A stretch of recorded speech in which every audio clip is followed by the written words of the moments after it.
Okay, great. Thank you very much. Thank you and welcome to GamesMaster, TV's only show devoted solely to video games.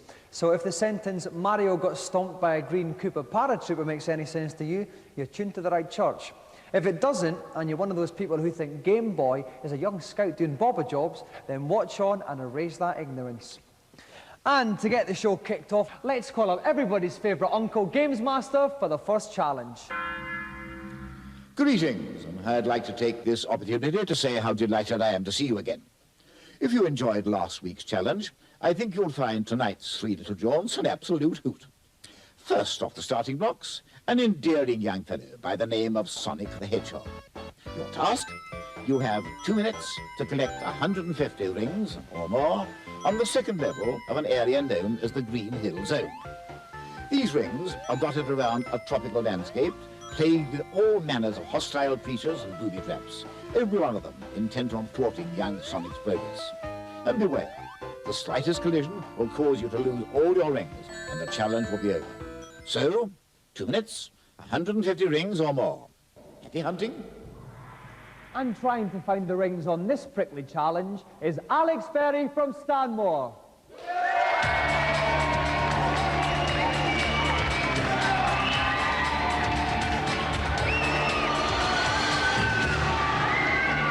Welcome, Alex. Now, Alex, there are a total of 163 rings on this level. We originally set you 150, but you asked it to be increased to 160. Why was that? Because it was just a great challenge, and I want to show everyone that I'm the master. So. Right, but you think you can even do that in 2 minutes? Yep, no problem. Well, I certainly admire your pluck, young man. It's nice to see such flushing confidence in youth. Would you like to plonk yourself down in our games-playing chair? We'll get ready to start.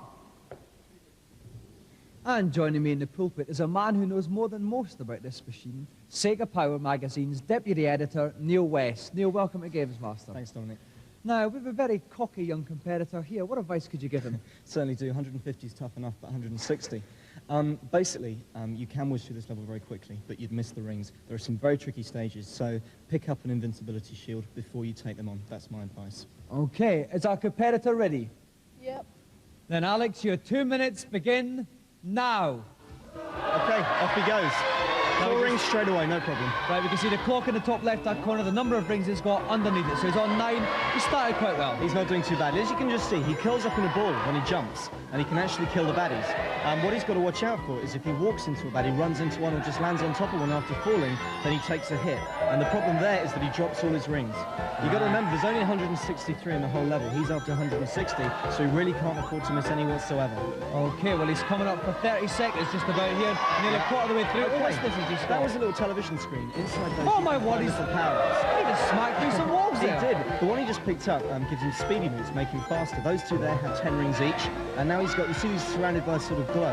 That's an invincibility shield. Oh, he's going at some speed here, isn't he? certainly Oh, he is. just missed those spikes. So that was a little bit of a close encounter. He's doing Oh, my God, he's up on some roof He's there. just got an extra life and he's collecting rings. He's up to 76. 76 rings, 47 seconds gone. He's doing remarkably well, halfway through the amount of rings. Yeah, he's doing very well indeed.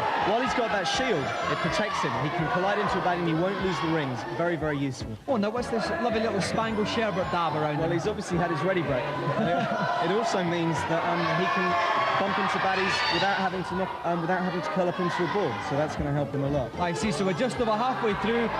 109 rings. It's going to be quite close now. Okay, well, he's got a lot of rings in a short amount of time, but he's taken all the easy ones. He's now got to explore the sort of trickier parts of the level and discover all the ones that are hidden in different places. Okay, there's another 10 There's rings another here. 10, 126 rings, Up and he's onto a got catapult. 14 rings left. He's got 35 seconds left. He should do this. 142 rings left. It's going to be very close. Oh, 150. 10 He needs left. to find another 10. 10 rings left. 30 seconds to go. He should do it. This Oh my shouldn't be a word, now he's problem. going in here looking for some more rings here. And There's there's another the 10. 10. And There's he's the got 10. 160. He's got to get out in 25 seconds. He's got out. He's got it.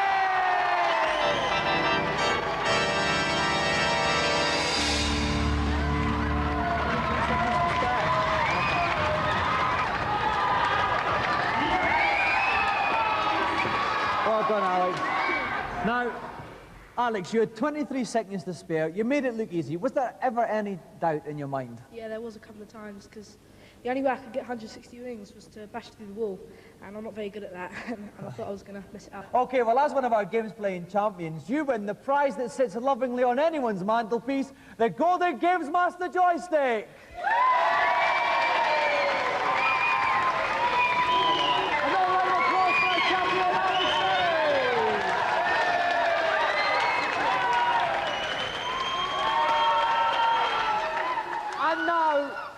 And now, while Alex gets to grips with this humongous possession, we're going to take a look at this week's reviews. This week, oil your deltoids and unsheath your weapons as we look at beat-em-ups. First up, on the Amiga, the Bruce Lees of the future give a hearty ki-ai in First Samurai. It looks very Chinese takeaway, lots of lotus trees and bamboo furniture, but underneath all this colourful exterior, there's a real good game.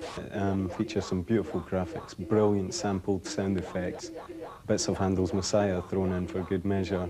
I think the First Samurai deserves a thumbs up because it's a great game with plenty to do and beat up.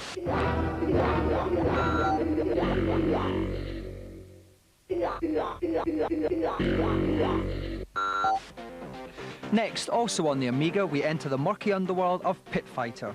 3 butch contestants trade below-the-belt action in an orgy of unrestrained violence. Pit Fighter's less of a beat-em-up, more of a sort of kick the living crap out of everybody. It's boring, you don't have that many moves. The computer tends to decide what you're going to do next. It's not so much counter-attacking your opponent's moves, more just mindly stabbing the fire button and wiggling the joystick seems to be just as effective.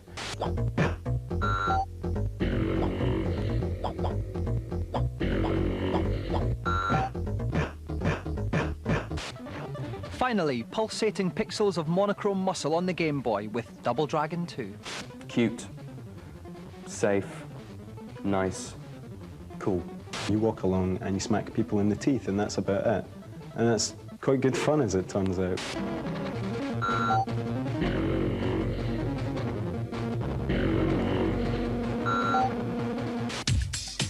And now for this week's hardware feature.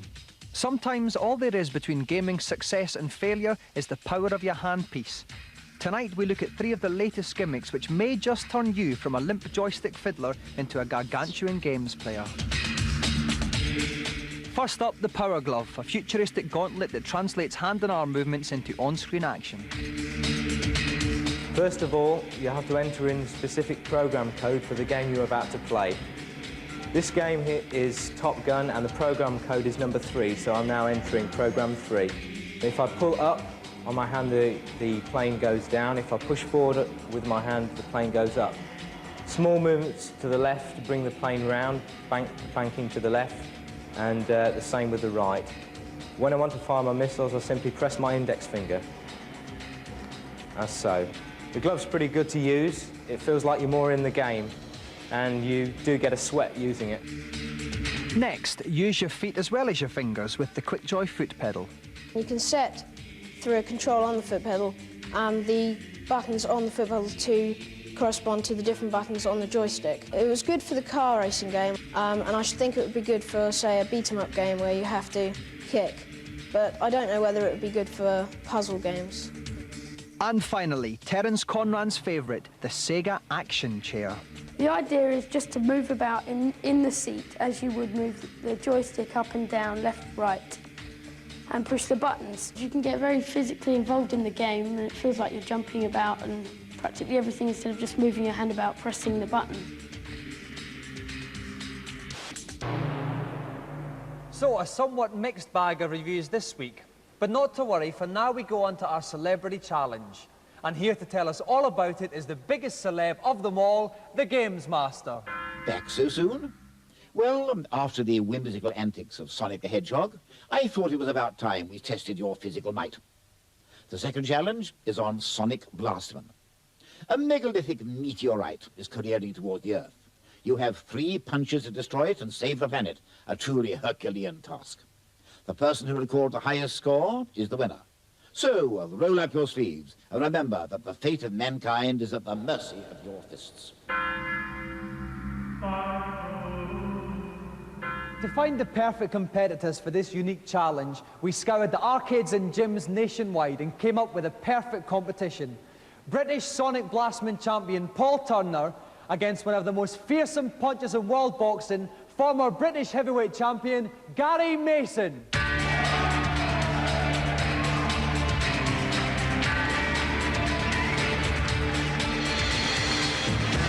Welcome, Gary. Welcome, Paul.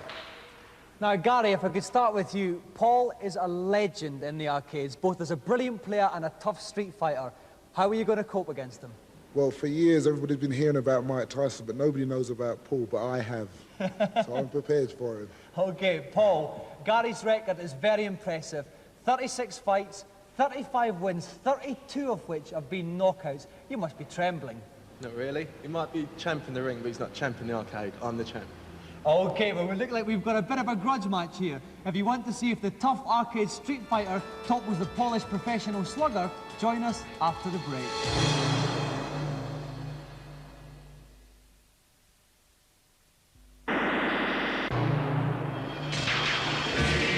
Welcome back to GamesMaster, where we're about to see rough, tough arcade street fighter Paul Turner take on the polished professional punches of Gary Mason.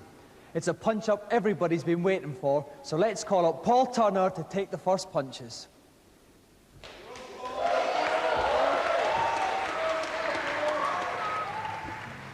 And joining me in the pulpit to keep me out of harm's way tonight is Tim Boone from Computer and Video Games magazine. Welcome, Tim. Hello, Dominic. Okay, so who's your favourite then? Well, I've seen Paul in training and he's looking very good indeed. However, you'd have to be a fool to bet against Gary Mason, so that's who my money is on. Well, call me a fool, but I'm going to put my money on Paul, Tim. You're on. Okay, so 3 punches to destroy the meteorite. Whoever has the most tonnage at the end of the 3 punches wins the fight. Paul, will you take your first punch? Here he goes, winding up. Great first hit. Oh, and a huge hit! 123 tons, Tim. Fantastic punching power there from Paul. Very surprising. Great punch. Okay then, Paul, that was a brilliant first punch. Prepare to take your second. Oh, another massive one there, Tim. Not as good. Not as good. You could tell with the way that the pad slammed down, he hadn't quite caught it in exactly the right place. He'll be disappointed with that one. So he needs 124 to smash up the meteorite. He can do it on the basis of his first blow. Okay, Paul, take your third and final punch. Is that a good one, Tim? It was a good one, but it wasn't enough. 106 tons. 106 tons. Didn't destroy the meteorite, but still, very powerful total tonnage. Very powerful. Paul needn't be too down about that. Not at all. This is, in fact, the game at its highest setting. Okay, Gary, if you'd like to step up and take your 3 punches. So the meteorite's coming down. Let's see what Gary does with his first punch. I think what Gary's going to try and do, actually, is explore the different punches that he can use. I think probably the first thing he'll do is go for a jab. Let's have a look. Oh! Yeah, that was a jab. Now, was it very powerful? Let's take a look. 105 tons. Quite a safe punch to start off. Good, but I'm convinced Gary Mason can do better. This time, looks like he's going. Okay, Gary, take your second punch. Straight right. Straight right. That should be better. 107 tons. He's looking for the knockout blow, and he needs 138 tons to smash up that meteorite. He needs something very special now. Okay, we need a big punch here, Gary. If you want to win, Gary. take your third and final punch. Oh, it's a huge one there. Is it going to be enough to smash it? 190 tons. Excellent. Not quite enough. The big thing is, has he beaten Paul? Gary's total power 331. He's just been beaten by Paul. Paul is the winner by 1 ton.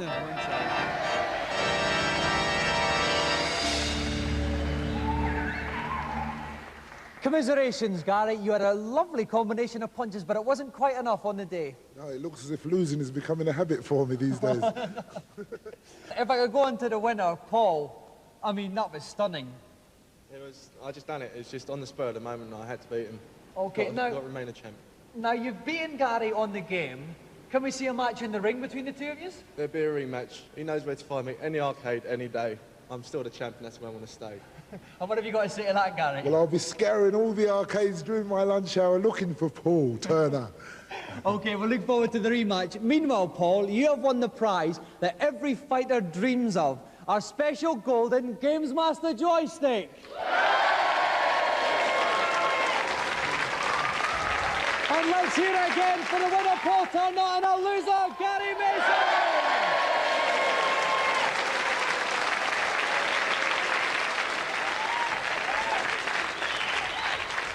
And now, while I show Gary an alley shuffle or two in the car park, let's find out the latest tips and cheats GamesMaster has for us in his consultation zone.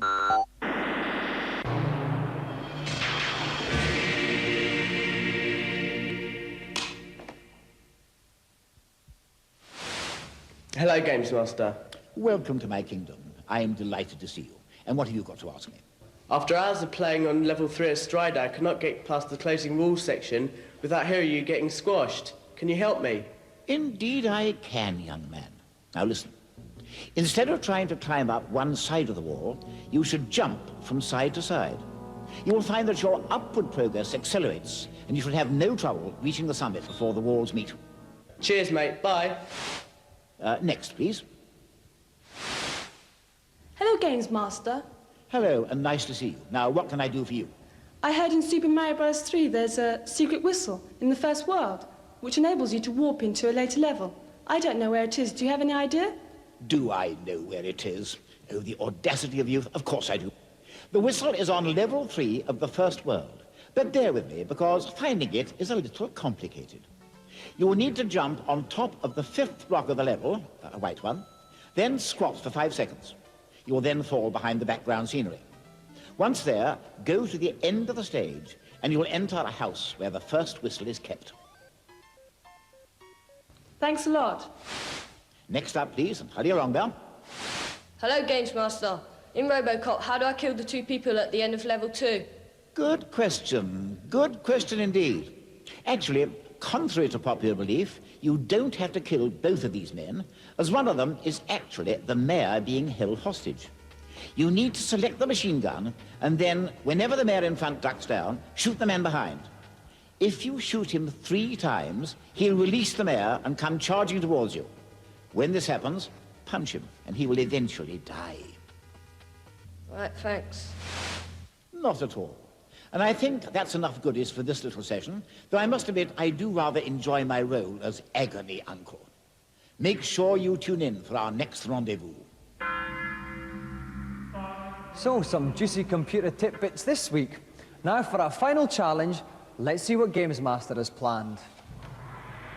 My final challenge tonight is on lemmings. The lemming is an exasperating breed of rodent that seems hell-bent on committing suicide. You're charged with delivering a certain percentage of these creatures to safety by guiding them through a tricky obstacle course. But the only way you could do this, I'm sorry to say, is by blowing up some of the lemmings to make holes that the others can fall through. Once a lemming has been programmed to explode, it takes 5 seconds to self-destruct. Perfect timing is therefore required to ensure that the lemmings explode over the sections of the puzzle where there's no furnace. The slightest slip-up will signal a mass lemmings cremation. You have 2 minutes to save 90% of the lemmings. A race of retarded rodents is depending on you.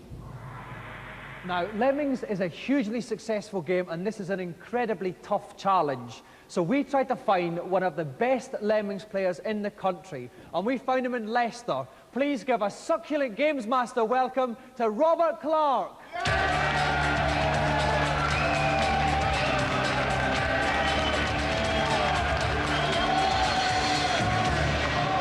GamesMaster, Robert. Hi, Dominik. It's nice to be here. Now, Robert, we've said you're one of the best Lemmings players in the country. How long did it take you to complete all 120 levels? Oh, about 6 weeks. 6 weeks? Yes. Now, unfortunately, we only told you you were doing this particular level 5 minutes ago. What was your reaction? I was pretty shocked.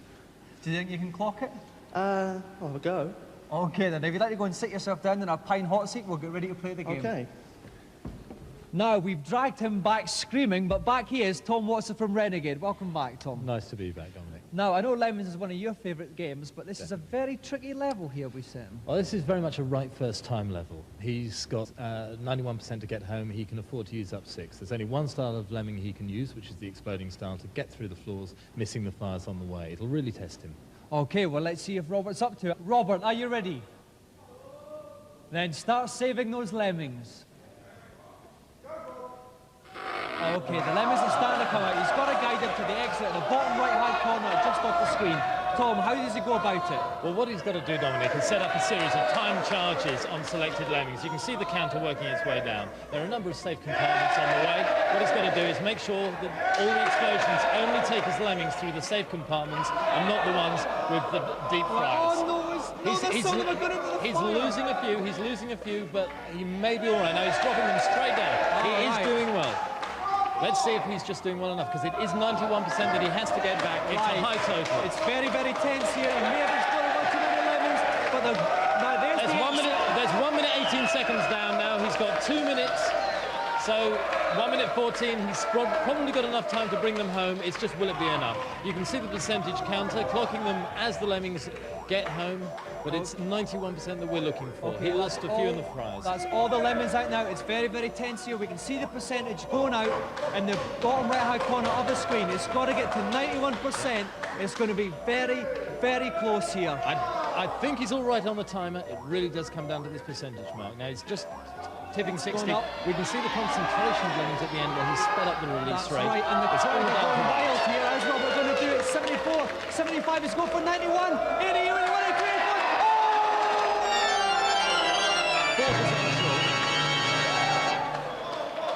4% off. Commiserations, Robert. You were 1 or 2 lemons away from that. It was very close. Tell us, what went wrong? Well, the third bomber just timed him in the wrong place and went to pot, you know. It's terrible. Right, now I know that you've clocked the whole game, but is that one of the tougher levels, do you think? It is pretty tough, yeah. Timing's critical, otherwise you're dead from the start, really. Right, well, our commiserations once again, Rob, but you supplied us with a lot of sparkly fun anyway. Thank you very much indeed, and you may tread with a weary heart, but happy memories back to Leicester. Cheers. Robert Clark.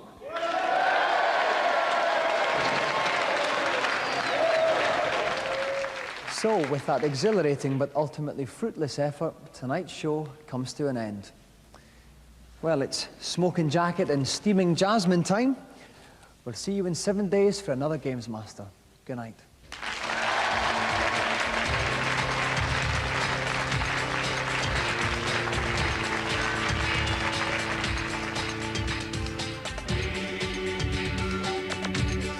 And GamesMaster's actually back on Friday at 6:30 with more news and reviews on the latest video games. And don't forget, at 6 o'clock tomorrow, we're off to Takeshi's Castle, where Takeshi Kitano once again becomes your worst enemy. That's next tonight, though. It's Robotica.